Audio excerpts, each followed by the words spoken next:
What's up, everybody, and happy Monday, August the 17th. And I want to wish a happy birthday to my brother-in-law. This is a big month in my family, actually, for birthdays. My mom kicked it off earlier on the 13th. Then I had a niece over the weekend. Then my father is going to be tomorrow. So happy birthday to everyone. I want to give you a quick economic stimulus update, as it seems like there may be some traction towards moving towards a deal, and hopefully we can get something done this week. I know Mark Meadows has signaled across the airways for the Democrats to come back and for the Republicans to come back to Washington to start negotiations up again. But there are really still some sticking points that both sides of the aisle are digging their heels in on, that they're not letting go. I'm going to talk about some of those things coming up next. Stay tuned.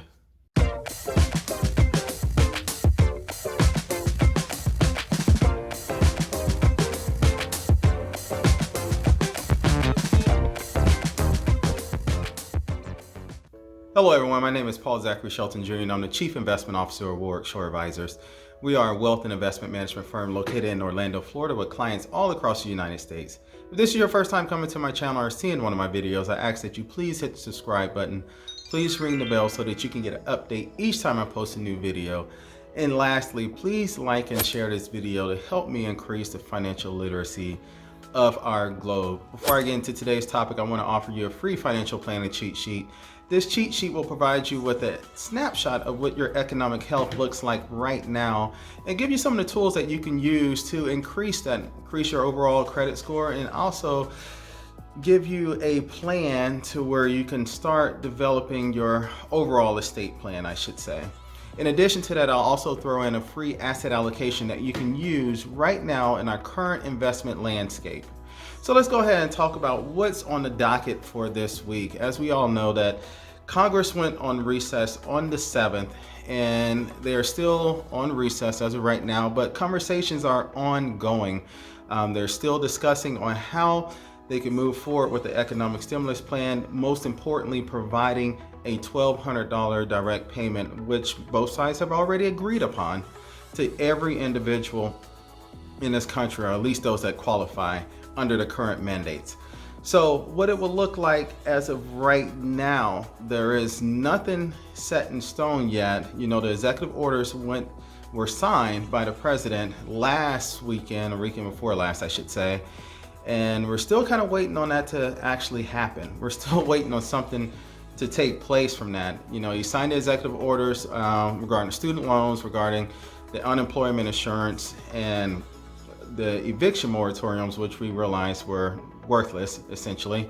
But more importantly, we're waiting for the unemployment situation to pan out. Essentially, those executive orders that were passed, and that we're going to get additional $400 per week through December is what was led to believe. And then there was some other stuff that came in there that said there was a certain amount that's going to be available, this and that. So we're still waiting on it. Nothing has happened yet. Nothing has changed. Supposedly this week is the week where all the state employment systems are supposed to be up and recalibrated to the point where they can start adding an additional assistance out for everyone. But again, as I mentioned before, there are some stipulations to it. One, you have to be already receiving at least $100 in economic aid from your state. If you're not receiving that, then you won't qualify for it. I know I've received a question from several people that asks, is that gross or net of pay? And that is for your gross amount. So if you are receiving $102 gross, but when it comes out and they take the taxes out, you're only receiving $96 or $92 or whatever the case may be, that still would not disqualify you. You still would receive that additional federal unemployment insurance as it is now under the executive orders. But we're still waiting to see what will happen.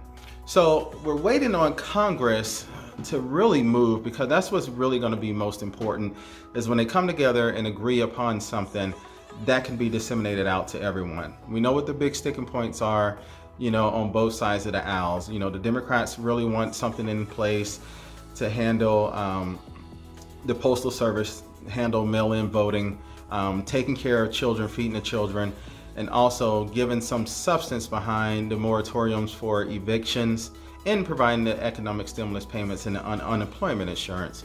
Really, the Republicans are really looking forward to having more safety nets for corporate America.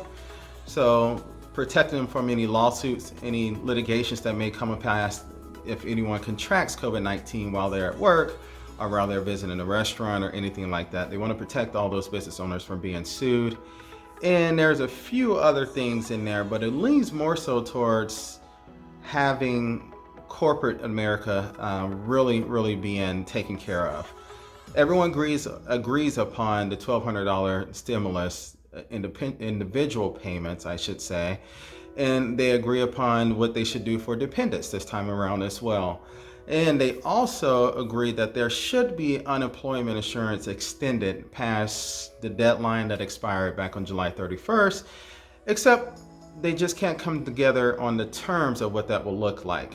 So that's currently where we stand as of right now. I do have the feeling that something will really start to move this week, although we did receive more economic data that shows that the unemployment situation did get marginally better week over week at the end of last week. We only had 965,000 people file for new unemployment insurance claims, and since the beginning of the pandemic, that number has been above 1 million. So this is the first time that it dropped below 1 million, which means we're trending in the right direction, which is healthy for our economy. But we still have a lot of economic carnage out there. If this is your first time coming to my channel or seeing one of my videos, I ask that you please hit the subscribe button. Please ring the bell so that you get an update each time I post a new video. And lastly, please like and share this video to help me increase the financial literacy of our globe. Thank you so much and have a great Monday.